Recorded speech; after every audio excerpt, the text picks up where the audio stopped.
Muy buenos días, estimados amigos del programa Huellas y Perfiles del Siglo XXI, que se transmite a través del canal CIDED TV, que es la Corporación Internacional de Escuela de Derecho y Gestión Pública. Desde Lima, Perú, les saluda Walter Ceballos Arango, conductor de este espacio, y les da la cordial bienvenida. El día de hoy tendremos un gran invitado. Ya tengo el honor de presentarlo. Él es el doctor Víctor Raúl Acuña Patricio. Doctor, ¿cómo está? Bienvenido. Mi estimado Walter, un gusto saludarte. Muy bien, tenemos pues este grato honor nosotros de tenerlo en este set por primera vez. Él es nuestro director ejecutivo del CIDED, y de alguna manera responsable de todo este gran movimiento que hay a nivel internacional. Nos preguntan, él un poco atrás de cámaras, porque el que les habla es el que un poco da la cara de esta corporación, que es un gran equipo, en realidad, que conforman muchos maestros a nivel de toda Latinoamérica, Europa y otras latitudes, los que desinteresadamente aportan con su esfuerzo, con sus conocimientos, brindando su tiempo, además sus valiosos esfuerzos, para la consolidación de la Academia Internacional, de la cultura jurídica y de la cultura general. En el caso del doctor Víctor Raúl Acuña Patricio, él es magíster en Educación y Docencia Universitaria por la Universidad Católica de Trujillo. Además, tiene estudios de segunda especialidad en Didáctica de la Investigación en Entornos Virtuales. Tiene una licenciatura en Filosofía por la Pontificia Universidad Urbaniana de Roma, Italia. Además, con estudios en Teología. Doctor Víctor Raúl, teniéndolo con nosotros, bueno, hay muchos temas que hablar con usted, porque usted ejerce actualmente el derecho, pero también es un hombre identificado con la educación, y en ese sentido queríamos conocer su concepto de lo que es la educación. Ante todo, un saludo muy especial, un saludo cordial para todos los amigos, compañeros, colegas de diferentes países que nos siguen a través de las redes sociales. En esta ocasión muy especial agradezco a Walter Ceballos por esta oportunidad de concederme brindar unas cuantas palabras en relación a lo mejor sobre algunos temas. Me siento sumamente honrado, agradecido también por la oportunidad, y a su vez de antemano felicito a todas las personas que de una u otra forma se unen a esta vorágine de difusión de conocimientos a través de las diferentes plataformas que vamos manejando.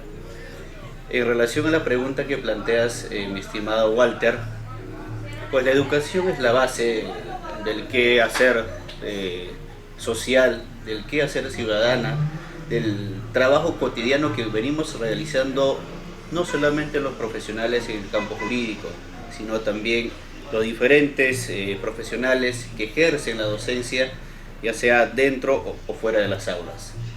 Siempre hay un concepto general, muy común, ¿no?, que se utiliza, ¿no?, tanto por los educadores como también por diferentes juristas. La educación es la base de la sociedad. La educación nos hace más humanos. Eso significa que en la medida que nos vamos formando, educando en diferentes saberes, también en cierta manera vamos llegando a un autoconocimiento, y en base a ello también a la defensa de nuestros derechos. Hay una frase que se aplica muchas veces, ¿no? Un pueblo ignorante es un pueblo fácilmente vulnerable, ¿no? Entonces, la educación es digamos, el arma que tenemos para contrarrestar, afrontar muchas realidades problemáticas que aquejan no solamente al Perú, sino también a otras latitudes del mundo. Claro, en una edición anterior del programa Huellas y Perfiles del Siglo XXI, con el destacado constitucionalista uruguayo, el doctor Maximiliano Mauri Vidal, justamente hablábamos de esos temas, y también él esbozaba algunos conceptos de historia, que también es una de sus aficiones, y coincidíamos en el hecho de que no solamente es vivir el presente, sino también recordar a través de todos los gestos y todos los actos heroicos que han realizado años atrás en todas las naciones, pues, personajes importantes, y recordar no solamente esos gestos, sino también el significado de cada uno de ellos, que eso es lo que luego suma para formar la conciencia nacional. Doctor, ¿cómo surgió esta idea de juntar voluntades, esfuerzos tan dispersos, ¿no? A veces en tantos países que lejanamente a veces uno podría imaginarse pues, que debe ser muy complejo reunir a tanto talento internacional. ¿Cómo surgió esta idea, estimado doctor Víctor? Este es un proceso que data de hace varios años, aproximadamente desde 2018.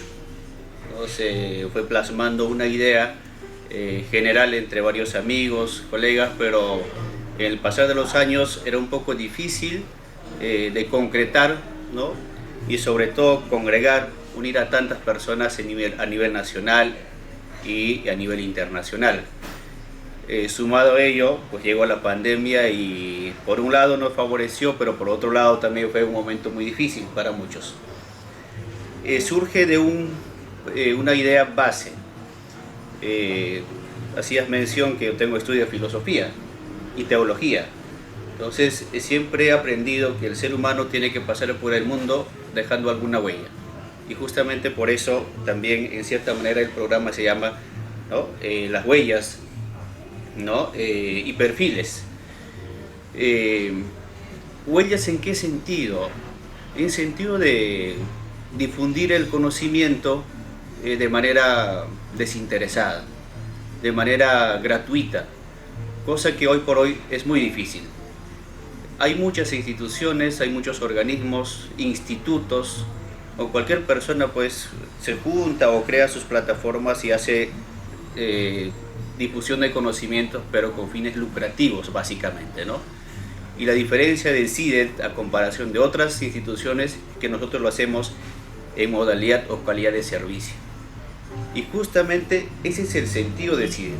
Nosotros servimos a la sociedad, servimos a la comunidad difundiendo conocimiento. De una u otra forma, a través de diferentes ponencias, foros, congresos internacionales, las capacitaciones que brindamos, pues tratamos de llegar no solamente a las comunidades en el Perú, a nivel incluso no solamente de Lima, sino también a provincias, ¿no? Con la finalidad de hacerles conocer, ¿no? Alcanzarles una información que les pueda servir en algún momento de su vida, no solamente a los abogados, sino también a los educadores u otras personas también que se interesan en conocer, ¿no? Estas ramas del conocimiento. Entonces CIDET es una institución enfocada en sentido de ser más humanos y hacer más humanos a las personas, ¿no? En sentido de apoyarlos, hacerlos conocer sus derechos, y por lo menos hasta ahora ha resultado, y gracias a Dios el fruto de todo ello es la comunidad hasta ahorita constituida por muchas personas profesionales de diferentes países. Estamos en más de 20 países, tenemos integrantes que superamos más de 10.000 personas que estamos en interacción constante, ¿no? En estos temas de conocimiento jurídico constante, y todo ello también bajo liderazgo, y tengo que reconocer al doctor Walter, que organiza, ¿no? Como equipo, y siempre está con un pie adelante, como dice, ¿no? Para afrontar diferentes situaciones y sobre todo en la difusión del conocimiento. Excelente. Tuvimos oportunidad de tener, bueno, al director ejecutivo de CIDET, y además un hombre muy ligado a la educación, como ya lo mencionamos anteriormente, no solamente a nivel de Lima, de las ciudades, sino también en los pueblos más recónditos, ¿no? Hablando del Perú fundamentalmente, en algunas zonas rurales, en algunos inclusive hasta caseríos. ¿Cuál, a lo largo de todos sus viajes, de todas sus trayectorias, doctor, cuál es el nivel o cómo usted ve la situación de la educación en nuestro país? La educación es muy divergente en el Perú. Si bien es cierto que tenemos normativas generales, tenemos una currícula nacional, ¿no? De educación básica regular, sin embargo la aplicación de esta herramienta no se da o no se cumple de la misma forma en todo el país. Eso responde a las diferentes situaciones socioculturales, políticas, incluso de idiosincrasia que se tiene en el país. Nos falta muchas cosas por implementar, ¿no? Hablando de infraestructura, ¿no? Se pueden evidenciar en muchos pueblos del Perú profundo, sobre todo, que ni siquiera pues tienen una buena estructura, o sea, los estudiantes están bajo techos, ¿no? de ternito o materiales precarios que no favorecen o no permiten pues, ¿no? una educación de calidad. Evidentemente el Estado hace todo lo posible, hace los esfuerzos para capacitar al personal, ¿no? enviar buenos docentes, sin embargo no siempre pues, se efectiviza, ¿no? este mecanismo de educación netamente que favorezca pues, a un niño, a un joven, a un adolescente de una comunidad determinada. ¿No? Hay diversos factores que dificultan, y justamente ese es el reto del Estado y del Ministerio de Educación, ¿no? de seguir avanzando en ese rubro. Claro, en ese aspecto entramos un poco al tema de las políticas públicas, ¿no? Hablar un poco de lo que usted menciona es el deber, ¿no? Pero otra cosa es el hacer. Y en ese sentido, doctor, como usted bien lo menciona, nosotros venimos de formular varios cursos que no solamente son cursos expositivos, ¿no? Tienen todo un proceso de investigación previa, un proceso de análisis de los contenidos, ¿no? que se van a desarrollar, ¿no? Y eso lo hacemos con todo el equipo de maestros y maestras internacionales, como bien lo dijo el doctor Víctor Raúl, en más de 20 países, ¿no? en toda América, Europa y otras latitudes inclusive se suman a esos esfuerzos. Tuvimos oportunidad de hacer estudios en lo que es los delitos contra la administración pública o lo que es también corrupción de funcionarios públicos, y muchas de las políticas públicas, como usted indica, el querer formularlas, el aplicarlas, lo que está en la normativa, como se dice, se vienen abajo, justamente por estos temas, ¿no? Un programa, y no podríamos detallarlo todo, que de repente nos quedaríamos cortos, pero hace poco ha habido casos como el de Caliwarma, ¿no? que es un tema que es lamentable, ¿no? que nuestros estudiantes de los lugares que usted conoce, de los lugares más recónditos y más humildes y más sencillos de nuestro Perú, hayan tenido que pasar por esta vicisitud de tener estos suplementos alimenticios en mal estado, en estado de composición, lo cual es una una incidencia pues tan lamentable, ¿no? y en la cual se pinta de cuerpo entero algunas malas autoridades. Esto solamente para hacer un pequeño paréntesis, ya que usted trajo a colación este tema, y que creo que como ciudadanía tenemos que siempre tratar de no evadir esos temas, porque son importantes y además para que lo conozca la comunidad internacional. Nosotros, volviendo un poco al tema del derecho, del conocimiento, ¿por qué cree usted que el conocimiento debe ser transversal y por qué el derecho tiene que ser transversal ahora? El conocimiento siempre, como hemos dicho hace un momento, es la base, ¿no? para que el ser humano pueda defenderse y defender, ¿no? también a su entorno, a su familia. Y el derecho, como una ciencia social, como una ciencia jurídica, evidentemente coadyuva, ayuda a que este conocimiento se haga realidad, ¿no? Hay una definición, por ejemplo, acerca de la verdad, ¿no? Que consiste en la adecuación de lo que uno piensa a lo que hace. Adecuatio mentis in re, decían los latinos, ¿no? Entonces, ¿el derecho qué es? Es justamente llevar a la práctica, ayudar a la persona, ¿no? a que defienda sus derechos, ¿no? Y el rol del abogado y el derecho es justamente eso, hacer que la sociedad, que la comunidad tenga pues herramientas, tenga los mecanismos para que viva en un entorno tranquilo, ¿no? Justamente esa es la finalidad del derecho, ¿no?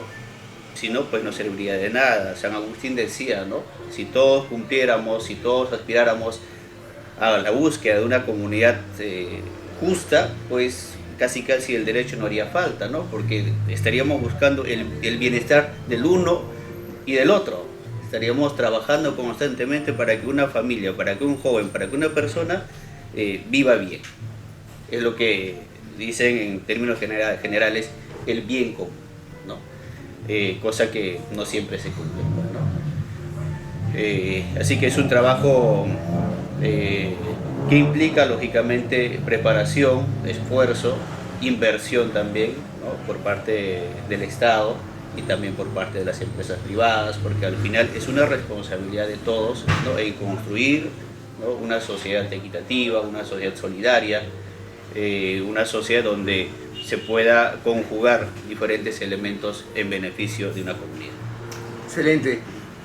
Tenemos también una parte importante que destacar del doctor Víctor Raúl Acuña Patricio dentro de lo que son sus capacidades, su especialización también ahora en los términos de lo digital.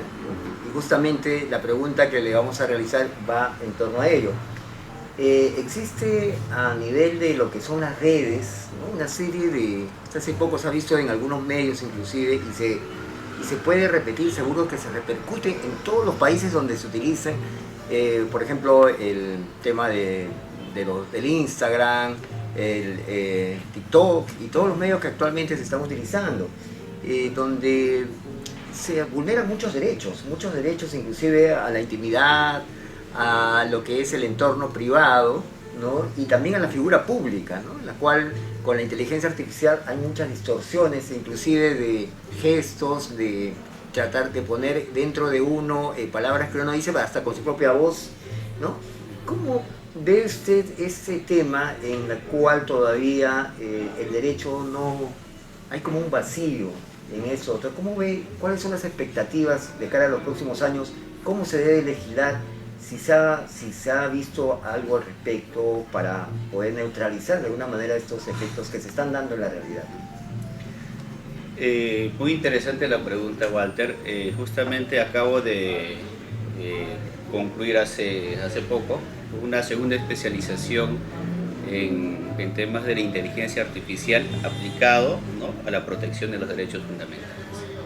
Un año de estudio donde he podido aprender muchas cosas que obviamente ahorita no voy a disertar sobre ello, simplemente hacer mención en que estamos en una era diferente a comparación de hace 2 o 3 años atrás. O sea, hablamos de tiempo bastante corto. En estos últimos años se han creado una serie de herramientas de carácter digital, lo que en conjunto se llama pues la inteligencia artificial, que tiene su lado positivo, pero también trae peligros. Lo positivo es que estas herramientas ayudan al ser humano para hacer trabajos prácticos. Puede, en el campo jurídico, una herramienta de inteligencia artificial puede sistematizar expedientes, lo que un ser humano haría en un mes lo puede hacer en un día. Es cuestión simplemente de saber manejar, ¿no? Y hablando de inteligencia artificial, pues hablamos de una diversidad, ¿no? Que tranquilamente uno puede enfocar de acuerdo a la necesidad. O sea, qué es lo que deseas hacer utilizando o aplicando la inteligencia artificial. Para el campo educativo sirve muy bien, porque puede aportar una serie de herramientas, recursos para una mejor enseñanza, etc., ¿no? O al mismo estudiante también puede servir para adquirir o obtener conocimientos rápidos, ¿no? Y así, podemos aplicar o emplear esta herramienta para diferentes situaciones, contextos, conocimientos. Pero por otro lado, lo que preguntas es muy importante y justamente ahí reside pues el dilema, ¿no? De conjugar entre el avance tecnológico y científico y el avance jurídico, que no es a la par. Mientras los legisladores están pensando en muchas cosas, pues la inteligencia y la tecnología va avanzando a pasos agigantados. Y no necesariamente los países están enfocados en analizar esta situación. Y hay muchos casos, ya se han visto, que utilizando estas herramientas se pueden vulnerar fácilmente los derechos fundamentales de la persona. Se puede vulnerar la intimidad de la persona. Ha pasado acá, ¿no? En Perú, ¿no? Que un colegio, pues los propios compañeros tergiversaron las imágenes de sus compañeras y empezaron a difundir en las redes sociales, ¿no? Cosa que fue sancionado, etc. Eso por mencionar un ejemplo, pero pasa en muchas dimensiones, en muchos ámbitos. Entonces la legislación no está avanzada al respecto, salvo en algunos países de Europa que sí están poniendo candados serios, ¿no?, contra el uso responsable de las herramientas de la inteligencia artificial. En Perú todavía hay propuestas de mejora de aplicación de la inteligencia artificial aplicado a la administración pública en general. Dentro de ello puede estar pues la administración de justicia, pero aún como una normativa debidamente reglamentada que se pueda aplicar no existe, ¿no? Entonces hay un riesgo constante, ¿no?, entre la colisión, ¿no?, entre el avance científico y la ética, ¿no?, del ser humano, ¿no?, hasta qué punto puede utilizar o no utilizar estas herramientas. Excelente. Bueno, vamos llegando ya a la parte final de este grato encuentro con el doctor Víctor Raúl Acuña Patricio, director ejecutivo del CIDET, y pues pedirle que nos dé un mensaje para todos esos jóvenes, no solamente del Perú, de toda Latinoamérica, de todo el mundo, seguro que nos están viendo. No todo es malo, de repente gozamos como abogados, como hombres de derecho, algunos términos de repente poco de problemática que hay, ¿no?, en la sociedad, pero no todo es malo, o sea, también hay cosas positivas. Yo creo que de alguna manera el doctor Víctor Raúl Acuña nos ha dado algunas pautas de ello, pero queríamos pedirle un poco, darle un poquito el mensaje final, sobre todo dirigido pues para toda la juventud. El mundo es una maravilla en realidad, a pesar de que podamos vislumbrar muchas cosas negativas, pero ver toda esta situación con optimismo, ¿no? Para cada problema siempre hay una solución. Y cuando uno quiere avanzar siempre tiene que empezar dando el primero, el segundo y el tercer paso, así como lo hemos hecho nosotros con CIDET. Empezamos con 10 integrantes de una comunidad y luego hemos ido creciendo. Eso significa que cuando uno quiere algo, nada es imposible. Lo que decía José Marelo, cuando la meta está fija, aunque el mundo se derrumbe, hay que mirar allá y siempre allá. Y ese es el reto de CIDET y ese debe ser el reto también de cada joven, de cada profesional, que a pesar de los obstáculos que podamos encontrar en la vida, hay que seguir adelante. Porque huellas tenemos que dejar en el camino y esas huellas tienen que permanecer en el tiempo. Excelente. Muchas gracias, Walter. Gracias. Doctor Víctor Raúl, un gusto haberlo tenido. La verdad que un honor trabajar con usted, trabajar con todo ese gran equipo de maestros y maestras internacionales que, bueno, hacen posible todo el desarrollo de todas estas actividades académicas internacionales. Bueno, estimados amigos, llegamos a la parte final. Yo les mando un fuerte abrazo a cada uno de sus países, indicándole pues que este año 2025 CIDET continuará con toda su bregar en el ámbito académico, en el ámbito de la capacitación permanente, el desarrollo continuo, no solamente en el aspecto profesional, sino también en el aspecto humano. Bueno, estamos siempre para servirles. Walter Ceballos Arango se despide desde Lima, Perú. Un fuerte abrazo hasta cada uno de sus países. Gracias. Gracias.